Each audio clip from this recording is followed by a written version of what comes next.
Hello everyone! Ito nga pala yung dressing ko ng vegetable salad. Ang tawag dito guys ay Thousand Island Dressing Salad. Ayan guys, itry nyo to. I'm sure na magugustuhan nyo din.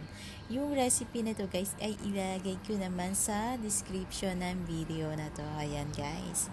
At kung gusto nyo guys ng mas malapot at creamy yung sauce niya, pakidagdagan ng mayonnaise. Ayan. Ganyan lang kasimple ang paggawa ng dressing ng vegetable salad.